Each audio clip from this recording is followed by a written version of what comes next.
Welcome, friends of Two Crones with a Mic. Um, we're so happy you're here, or we're happy you're back. Um, Indira and I were very emotionally raw today because we just had a 2 hour conversation about a new path that Spirit wants us to go down to. So we decided this episode will be a first step. So before we get started, I just want to give a little trigger warning. We're going to talk about child exploitation, and we'll also, or at least I will, well, actually, not just me, but also Indira, we will explain why we came to this topic and conclusion and new path. So And I just feel know like we need to say that's what that we'll this, talk about today. It's going to be yeah, I was gonna say, I feel like we need to say something like, we're still continuing with the podcast. The podcast may not always center around this new path we're heading down. So we don't want any of those people that have been following us all along to get concerned that we're somehow like, oh, they just started this and now they're going to go down this new. It's a personal path mhm. for the two of us. And it may come up in our podcast, but and that's why we're talking about it today, right? I feel like we need to say that. Correct. So yeah, I know it's two crones with a mic, but like you said, the embodying the crone is all about recognizing or listening to spirit and to accept the new path that we're being sent on. Okay. Yeah. And so, yeah, that's what we'll do. We don't know exactly what the result is, what that's going to look like in the future, but we feel like this is where we need to go today, at least, and we'll see where we go from here. So, again, before we get started, beautiful Reverend Indira, she will lead us down into a meditation. Thank you.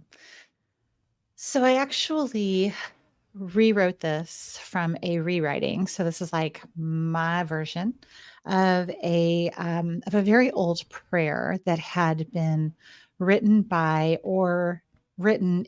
I think it was written by Saint Francis of Assisi, and then someone redid it, and I couldn't find their redone version, so I wrote my own version. And so I will be reading this aloud, but I invite everyone to just center into your heart space. Take a nice, deep, cleansing breath, knowing that we are getting ready to speak about things that are painful and triggering, and that we can absolutely be present for it. And if led, to do something about it. So, remembering that I am a new thought minister, I changed some words. You're welcome to insert whatever words you need to insert as I read this aloud. Omnipresent Spirit, I am an instrument of your peace. Where there is hatred, I sow love. Where there is injury, I pardon. Where there is doubt, I have faith. Where there is despair, I hold on to hope. Where there is darkness, I am the light. And where there is sadness, I bring joy.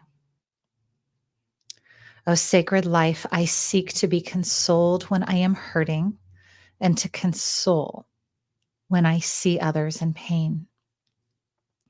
To be understood in my heart and soul, and to understand the heart and soul of my sisters and brothers. To be loved because I am worthy, and to love unconditionally because your love flows through me with ease. For it is in giving and receiving that I experience your abundance. It is in pardoning and being pardoned that I experience justice and peace. And it is in the service to humanity that I am born to understand the purpose of this divine life, and I fulfill it through your grace. And so it is. Amen. Amen. That felt very timely It for what was we're about to talk beautiful. to today. I really enjoyed that. So thank you Thank you. for Yeah, reading that. absolutely. Good. So So, oh, I we were going to guess talk. Yeah, I was going to mention something about synchronicities, right? please do. Yes. Yeah. So, one of the things we talked about last week was just listening to spirit. And we have some stories about that that we want to share today. And part of listening to spirit is acknowledging when a synchronicity happens. Hmm. So I'm going to set the scene slightly with I was texting Bettina this morning. We do this every weekend because she Hmm. works Monday through Friday. I work Monday through Thursday. And usually about Friday night, we start going, what time did we say tomorrow? Hmm. Yeah. Because we usually come together on a Saturday. Not always, but sometimes. And we're actually in the same home. She's just in a different room until I get a space that I feel like I can set up all of my stuff at. Right now, I'm in a little more confined space. And so we're texting last night. Yeah, I'll be over about noon or so. And then I text her this morning, and I was like, "Girl, ain't no such thing as time. I think I'm going to be late." And this is not new. I do this every weekend. She's totally That's used very to it. true. She's It's totally okay used to though. it. And she's got a lot of grace for me. And I appreciate that. And I have never been a late person ever. And all of a sudden, it's like I hit 50 and time doesn't exist. And so, anyway, she says, I have some things I want to talk to you about. I have some thoughts. I'm like, oh, good. I love thoughts. I have some things I want to talk to you about too. And then we sat down today. And y'all, if you never see another synchronicity again, you will still understand the power of synchronicity in this Yeah. situation. So I'm going to let Bettina start with her story. Good. So I am a little bit emotional because lately I've been seeing things, or spirit is showing me things that is leading me down and go deeper to do more, because I talk to spirit all the time and I always ask, what else can I do? What's the next step? And sometimes you just have to see the messages they give you. And one of the things is I have been feeling like I have to go deeper, and I really couldn't figure out what that was. And it all started maybe 6 weeks ago, 2 months ago, where I don't watch a lot of TV. I only watch TV in the evenings when I have some free time. I just want to wind down. So it's not, something I do a lot. And I don't even have cable. I just have a few apps that I watch shows on. And I usually do the funny shows, lighthearted things, because that way it's just, as an empath, it would affect me if I see or watch. I don't watch horror movies, things like that. So, but anyway, on Thursdays, two of my shows should be on, so I can watch them on Fridays on the app. And they did not run for whatever reason, and I was disappointed. So then I'm looking around for something else to watch. And I have to say, before yesterday, there was a movie I saw by coincidence. Well, I say coincidence, but I don't think it was.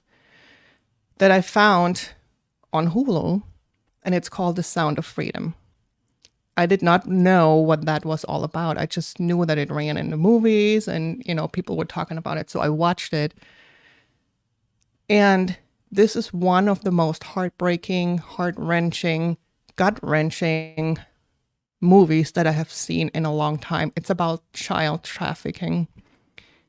And this movie really, I can't say it destroyed me, but it was with me for a long time.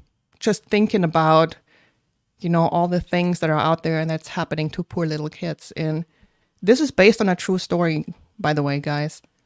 There's this detective, and I don't know all the basics. Or not, I'm not saying the basics, the details, but there was this detective assigned to child trafficking unit here in the United States.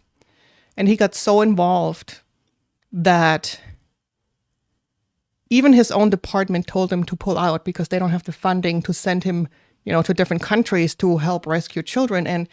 But he was so into it that he actually quit his job.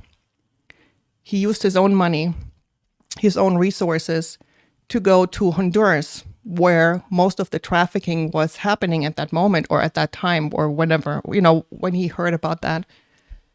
And there was this single father who had two children, a little boy and a girl, and they were both abducted and brought into this child trafficking ring. And this detective, I don't know how long it took him, but he did not stop until he brought home first the boy and then the girl. And the girl was actually sold or traded into the jungle of Honduras where like the worst of the worst live. And she was, I guess, the girlfriend of the leader of that tribe or whatever you want to call it. And he actually planned a mission with some other people that were there working undercover, and they recovered this girl and brought her home. And watching that movie is just, I mean, my heart went out, and realizing that this is not 100 years ago. This is today. It's 2024. And it's just mind-blowing that this is happening out there. And, so then time went by.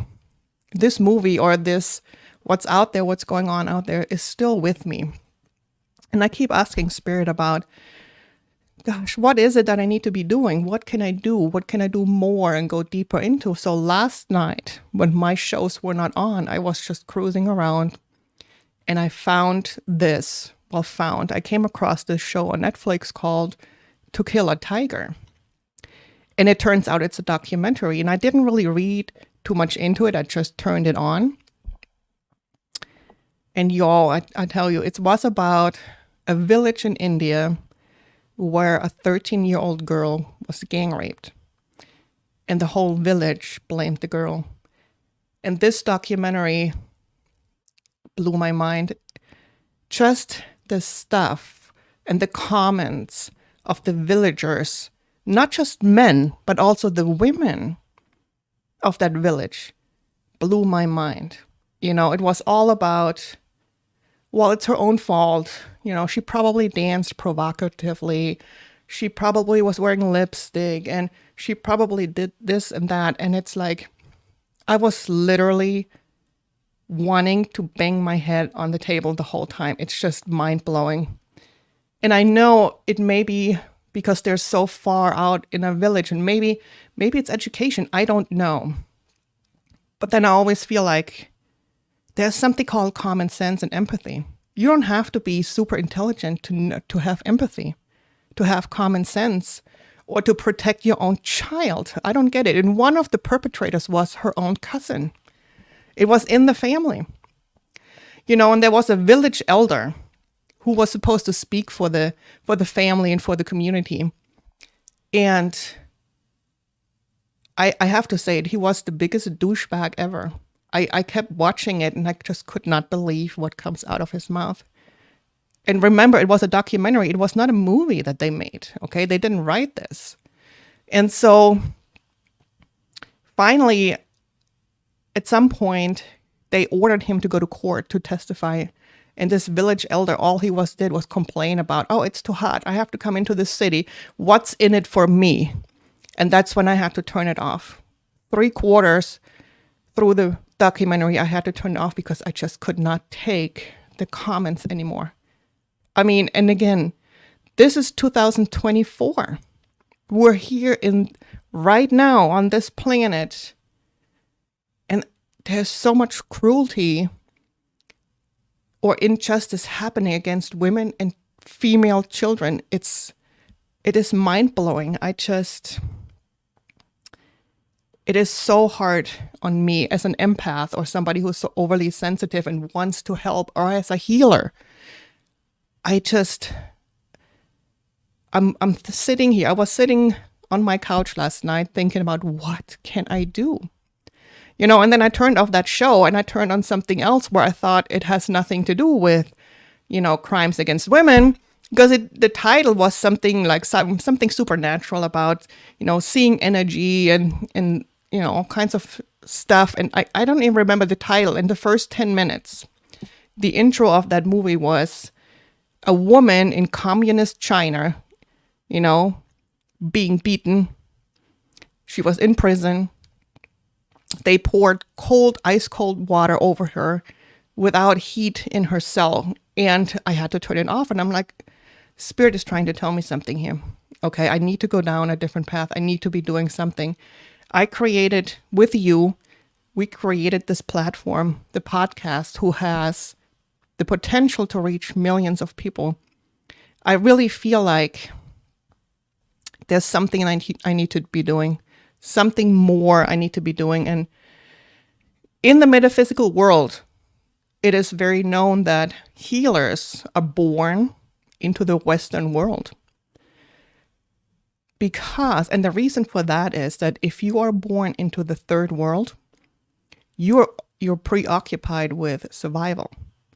So you're not able to become a healer and somebody who can make a difference, in your community, in your country, or globally. So most healers are born into a country where they have more opportunities to become a mover and a shaker and somebody who makes a difference. Okay, so that's the reason why. And well, then Indira came over today and we started this conversation, and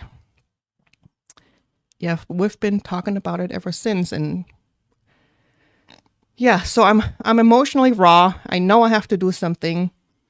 And like we said in the beginning, we don't know what that's going to look like.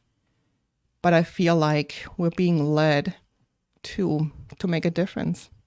And so I'm going to let Indira talk a little bit about The all these synchronicity. things. And Yeah. yes.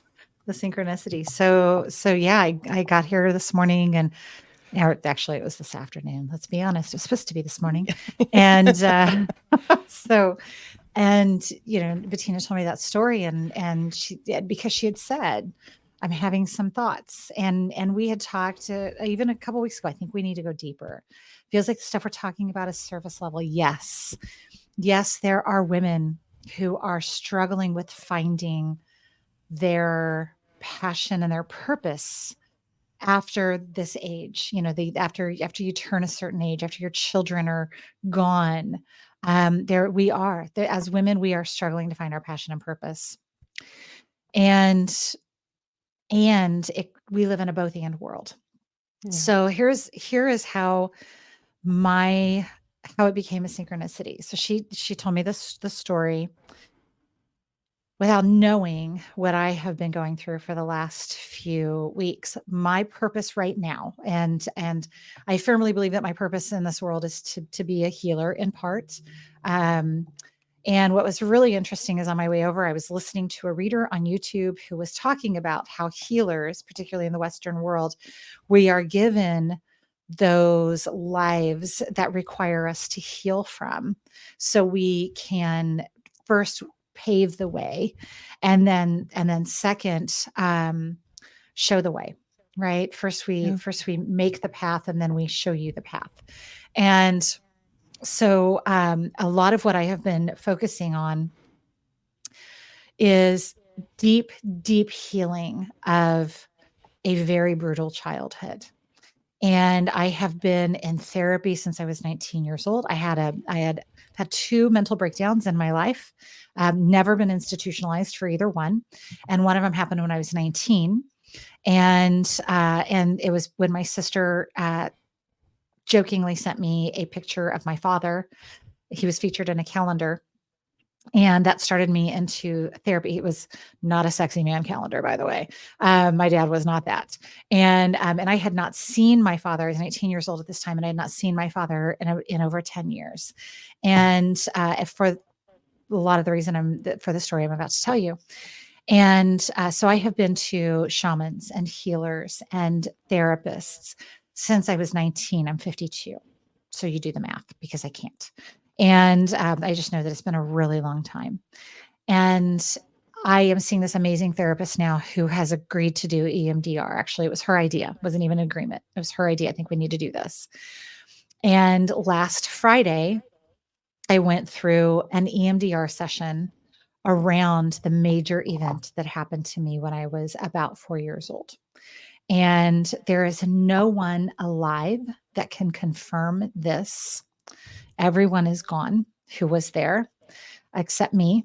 However, over the course of 20 years, two psychics have brought it to my attention, one of which actually brought my father through, and he confirmed everything without her knowing anything about my life or anything about me. She confirmed it all. And that happened last August, which is kind of what set this off. So, the event that I am speaking of was when I was 4 years old. And again, trigger warnings. Mhm. My father and my godparents, along with my stepmother and my stepbrother was present, raped and tried to kill me. And I was, 4, tiny, raped by 2 adult men. And then my brother was forced to dispose of my body. And then he was told to make sure that I didn't come back. And so he wrapped his hands around my throat and stopped my breathing. And as I am doing the EMDR, I am having pain in my body because the body holds your memory, right? The book, The Body Keeps the Score. But more so, my throat is having massive muscle spasms all the way into my right ear, which is where his thumb was squeezing. And that was, other than all the other proof I have, like that was just more confirmation. And I have spent the last week riding a massive emotional roller coaster around all of that and being angry and feeling alone and why did this have to happen to me, and feeling like I had been handed, crap sandwiches by life, and all of that, and what in the world, and that, and Bettina, you just spoke to that because you said in the Western world we can get the help we need, Mhm. and they wouldn't have EMDR in third world countries. They would just be No. living with that. And so it all it all has started to come to a head. I went back to my therapist on Friday. I see her every Friday. And I went back to her on Friday and I said, I am damn mad. I am angry. I am enraged that this had to happen to me, that my life has been so hard, that I have drawn to me um, one amazingly abusive husband, um, another one who just wanted to help but didn't know how and didn't do it correctly, and then the third one who was so wrapped up in his own addiction that didn't know what to do and didn't know how to help, and and now I have this amazing husband who believes it and supports me through it, and it's safe to start letting it come up and out. But the difficulties and the struggles and like constantly living in survival. That is really the whole reason I did EMDR, is because I have been living in absolute survival mode since I was 4 years old. Mhm. And so was everyone else in my family. Like, keep in mind, I'm not the only one in my family that suffered at the hands of this man that was my father. Right. So anyway, I have been battling a little bit with spirit, with God. I've been angry. Why did this have to be so hard? Why did this have to happen? And so one of the things that kind of comes up is when we talked last week about really listening to spirit, and you mentioned it again today that we're listening to spirit. Mhm. So Exactly. last night I was doing this. I buy these courses, these writing courses from Daily Ohm. There's a little plug for Daily Ohm, but they have these amazing writing courses. A year of writing about this, a year of writing about that, and I love to write, and it's helping me get a lot of clarity around things. And so I'm in this angry place, and I just hear, sit down and do the next lesson. I'm like, really sit down and do the next one. I'm mad at you and you want me to do the next writing lesson, whatever. And so I pull it up, and it was literally about creating the life of your dreams, and what do you think is missing, and where have you given your power away. And I was like, holy crap. And sometimes I believe that when children are assaulted, their power is taken from them. Yes. But as we become adults and we can get clarity around it, we can take that power back. But that requires a lot of work, and it requires a lot of awareness, and it requires a lot of strength and fortitude to do that. And so, but it was about, like taking your power back, and how do you do that, and what does that look like? And so I was doing that lesson, and in it, I started to get a little bit calmer. And I said, okay, putting my fists down. I'm going to stop fighting you, life. Like, I'm going to stop doing that. Mhm. Mhm. And I get ready to go to bed, and I hear, "Why don't you pull some cards?" And I was like, "Sure, I'll pull some cards." And I'm going to grab the deck of cards that and Bettina loves this deck too. We are both big fans of it. It is the Kyle Gray. It's an oracle deck. It's the Angels and Ancestors oracle cards. And I absolutely love this because I've come to realize that there are um beings. Yes, I'm holding a crystal, by the way, as I tell my story. One of my heart-shaped crystals. Um, because we call on the energy. That's what I'm trying to say. Yes. There's there's energetic beings that are represented in the cards that we can call on that energy of. So I'm calling on the energy of flower lace agate, or I'm sorry, crazy lace agate, as I tell my story. I'm holding on to that. But I decided to pull these cards last night, and what I heard very distinctly, and I'm trying really hard to listen to spirit too, just like Bettina, even though it's painful, even though we have no idea where it's going. And Mhm. I heard, "Hey, why don't you ask who to call in for the night while you're sleeping, so we can work on you while you're sleeping?" And I said, Mhm. "Sure, that's fine." And so the first one I pulled was the broken arrow. And the broken, so I called in the energy of the broken arrow, which is the arrow of peace. Put down your fists, stop fighting. The war is over. And that was so synchronous because that was exactly the message that I was getting as I was, doing the writings and all of that. The second one I pulled in was drum. And so I found some drumming, that I could listen to in my sleep. Woke up this morning freer, more peaceful, not as haunted by my anger and my power not being within me, right? Like basically like learning to pull that power back into myself. And like you, Bettina, I started looking at reels on Facebook. And some of the reels that were showing up were exactly this topic, which Mhm. was fascinating. Mhm. One was Corey Feldman Yes. doing an interview with Matt Lauer. And Matt Lauer's like, "Why are you here? Why aren't you talking to the police about this?" And he said, "I have. I was there in 1993." And I don't know what year. Matt Lauer lost his job a few years ago for his inappropriateness with women. Exactly. And so I don't know what year that particular interview was done, but we're still in the 20s. It's got to be 20 some odd years that he did that interview, Yeah. somewhere in there. And at least since he had contacted the police. And then the next video was some crap apology from Dennis Schneider, who is the guy for Nickelodeon, who was like, "Yeah, it was probably inappropriate that I was getting massaged in front of those kids all the time. I'm sorry that bothered them, but the things that you're telling me that I told them to do that were adult, inappropriate adult things. Like the kids thought it was funny because it was funny, like having Ariana Grande." Like squeezing on a potato to get potato juice. And it's vile.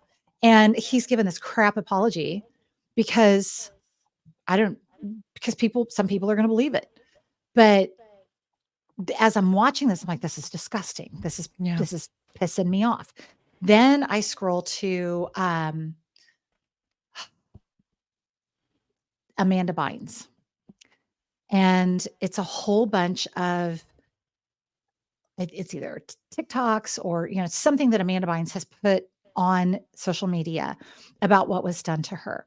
And as I watched that, as I read it, and I watched it 3 times because I wanted to read every single like statement that she made. I heard, see, you're not the only one. Yeah. It's not just your life, because I was feeling very alone. I was feeling like, people don't understand this, the pain of being the pain of this. I literally had to go back into that home after I survived, which I didn't tell you guys. I survived my near death experience. I came back into my body, and I had to walk back into that home. A police officer actually took me back, and my father never spoke to me again.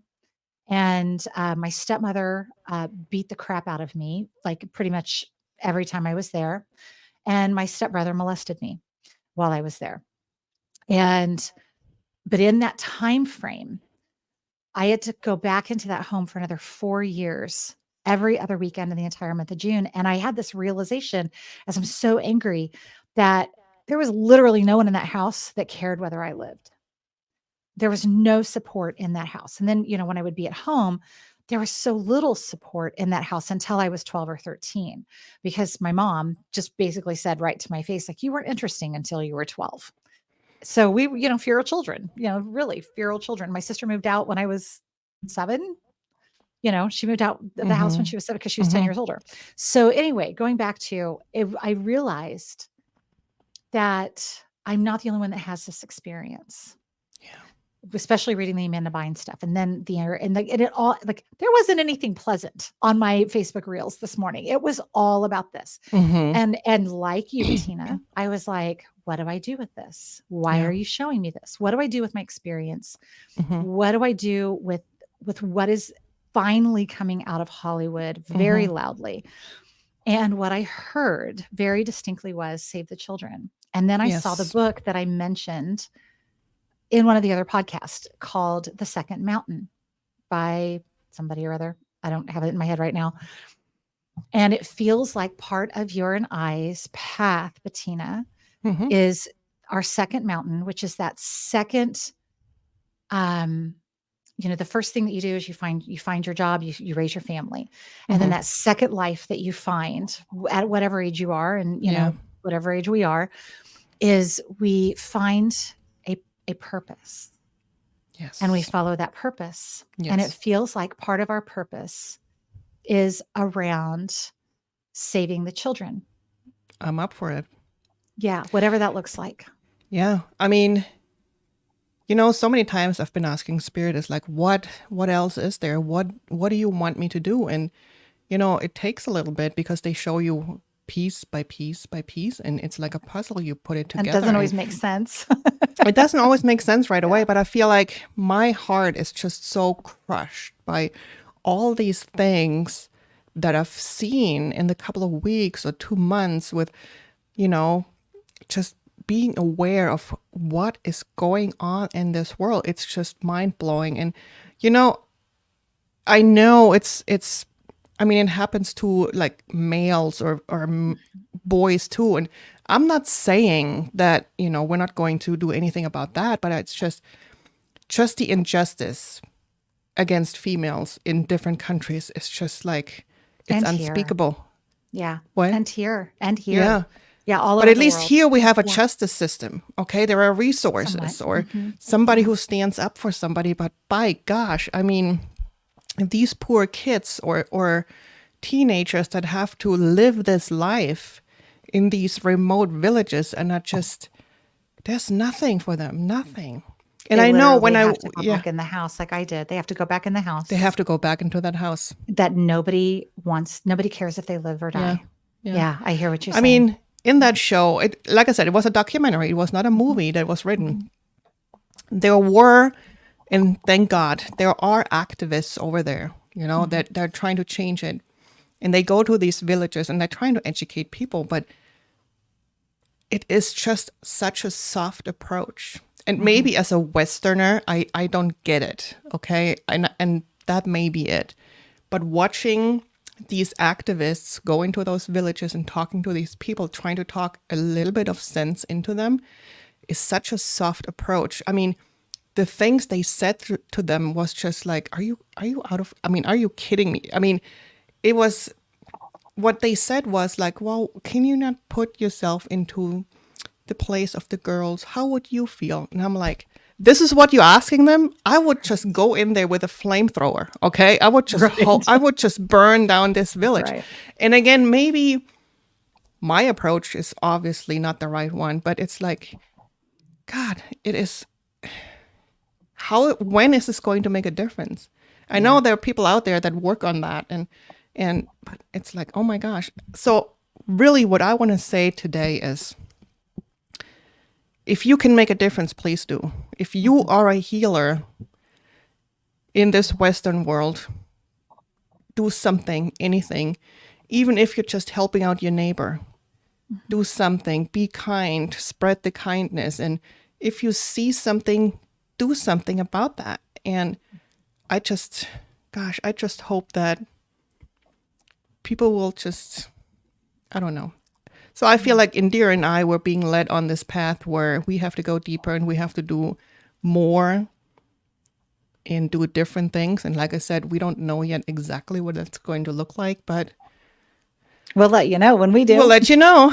We will. Well, and with that, there's a few things that have happened. First of all, the one of the things that I said to Bettina earlier is, there's a quote by the Dalai Lama that I love, and it says, "The world will be saved by the Western woman."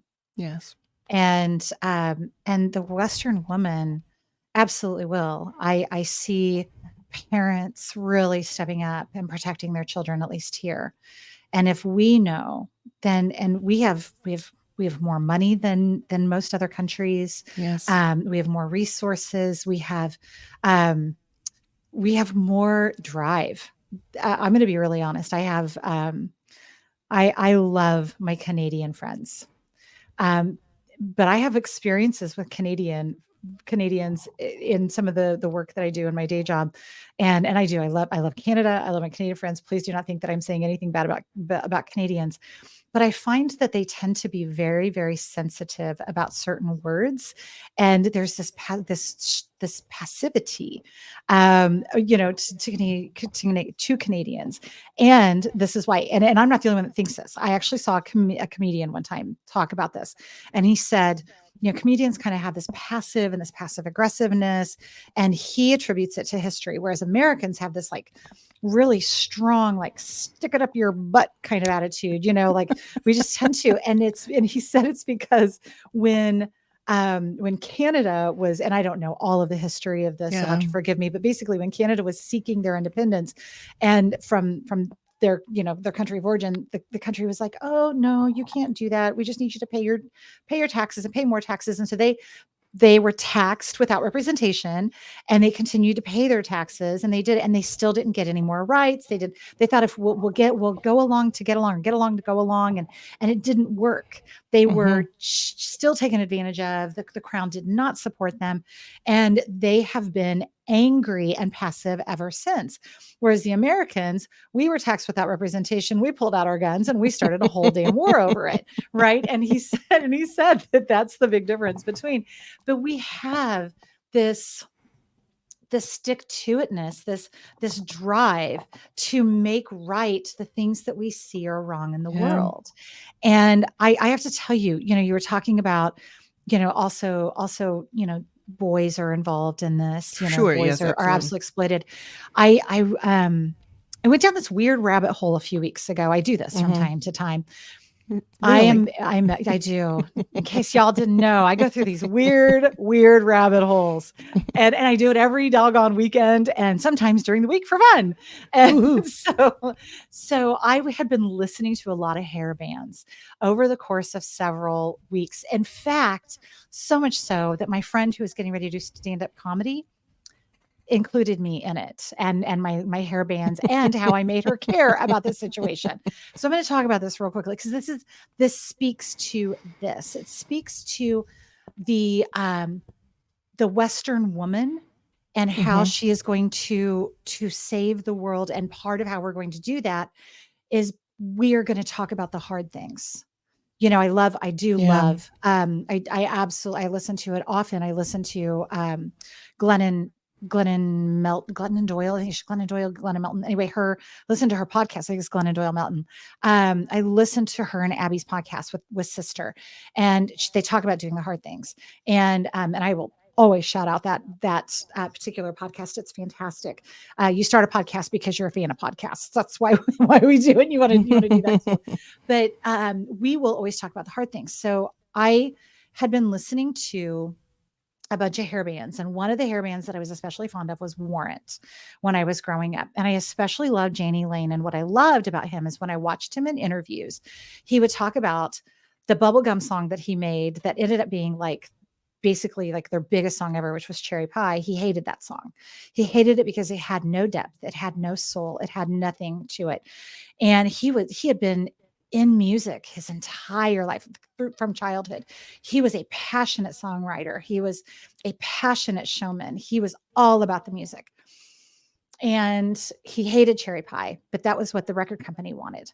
And he ended up marrying though the actress slash model who starred in that video for them. Her name is Bobby Brown. Bobby and he were married. They had a child together and they ended up getting divorced. But while they were married, he admitted to her that one day one night when he was in a bar, he had been drugged by a famous front man and that front man's manager and raped by both of them.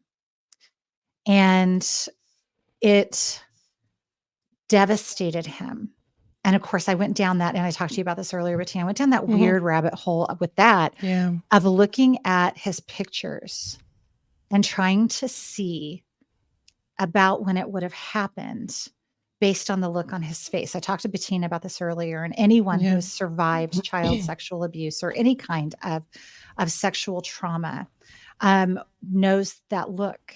There's a look of shatter, like you've been shattered, that will appear behind the eyes, behind the smile of someone who has been assaulted. And we look for it. And I don't know why. I think it's one of those I see you things. I see that. And we also talked about that's why a lot of people who have survived sexual trauma watch SVU, is because one, we are looking for somebody who looks like us, that familiarity. And two, because on SVU, they often get the bad guy. And many of our bad guys were never gotten. And so anyway, she talks about him, Bobby, in it's a new book that she wrote. And she talks about how he could have really stood the Me Too movement because at the time, men didn't talk about being sexually assaulted by other men. There was humiliation. It made you question your virility, your masculinity, your power as a man, and how that was probably one of the things that led to his severe alcohol and drug use. And he ended up dying of acute alcohol poisoning. And it was devastating to me losing Janie Lane because he was such an impactful songwriter in my life. So men are absolutely involved in this as well. And right now, what Bettina and I hear is save the children. Yes. But even having the conversation around saving the children opens up the conversation around also saving and healing the adults, whether they're male or female, and everything that we have been through as well. Yes. It is all about that. And one other thing that we had talked about, and I think we're going to probably talk about this a little bit more in depth in another podcast. So how do we create safe environments? So here's how this started. I gotta go back. Yesterday, my therapist, I said, now that all this has happened, and I can see how my self-worth and my self-value and my self-love has been severely damaged because they didn't care if I lived or died. And so I learned not to hate them, but to hate me because they didn't care that I lived or died. So then I shouldn't care that I live or die, right? So how do I elevate my self-worth and self-esteem? And of course, silly me. I'm like, what journal topics do you have for me? What should what should I do with this? And she said, oh, yeah, no, we heal our relationships with others by creating healthy relationships with Yeah. others, just not those people. And she said, so it's about having conversations with the people that are around you, letting them know what you're going through, letting them know what you need, giving them permission to lovingly, gently redirect you, giving them permission to lovingly, gently support you, and also to lovingly support your boundaries. And I kind of breathed a sigh of relief because I actually already have that. It started with my friend Crystal. I met her, uh, oddly enough, at an event that involved the Dalai Lama's monks several years ago. Um, Interestingly enough, since we mentioned the Dalai Lama, and we purposely created an environment where she has permission to say to me, Indira, I think you are gaslighting yourself, or um, I think you are lying to yourself, or I think that you're being abusive to yourself. And I took that example and I created a circle of friends, which involves Bettina. And Bettina and I just had this talk that Hmm. she has permission to lovingly tell me if she thinks that I am sabotaging myself, or if I'm playing small, or whatever. And as my Akashic Records reader, she has already been doing that, but she now gets to do it as my friend, Right, right? right, And yes. she gave me permission the same, because Hmm. that's how we do this. So if you want to begin to have these conversations, these tough conversations, one, we have to choose people that we trust. So as Brene Brown talks, she does this whole thing about story stewards, and you only tell people your story when they are worthy and deserving of hearing your story. And you have to have certain rules of engagement. And one of them is you believe them even if their story does not match your Yeah, experience. exactly. And the other one is you respect them enough to tell them lovingly. And we talked about this when I worked in prison. I worked in maximum security men's prison. Guys would yell out and project things at each other and be like, "What are you doing?" He's like, "I'm just keeping it real, yo." And I was like, "You like my invitation?" But they actually sounded like that. Like, "I'm keeping it real, Yeah, yo." yeah, I'm And I'm sure. like, "That's not keeping it real. That's being mean." Hmm. Bettina can keep it real with me by saying, "Indira, when you do this, I think that you're playing small. Hmm. What's going on with you? Let's talk this out." Or maybe you need to take this to your therapist. Crystal many times has said to me, I think you need to take this to your therapist. And I do, because I trust these people to see the things. I trust these people to see the lies that I am telling myself. Hmm. Hmm. And at the same time, we get to have these really hard conversations and make it safe, which is what Janie Lane needed, which is what these children who were collected, as Bettina told us, those children are going to need to tell their stories in Yes, safe yes. places where people believe them and people say, I am sorry that that happened to you and let me help. It's happening right now. I mean, I'm still Yes, not over it. I mean, I know. sometimes you think, "Oh, it's not happening here," or "Oh, that was Every day. like 50 years ago, 100 years ago." No. No. It's now, right now, here in this country, even in this country. And we have to And make it safe for people to call it out. The Corey Feldmans, the Amanda Bynes, exactly, we exactly. have to make it safe for them to call it out. Yes, so take care Mhm. of your children, take care of your neighbor, your friends, spread kindness, start a movement. I mean, Yeah. I'm just calling on all the healers out there. We need to stand up. And even we don't have the funds to go over to different countries and directly speak to people. Yet. We yet, yeah. But send good energy, at least raise the awareness of what's happening.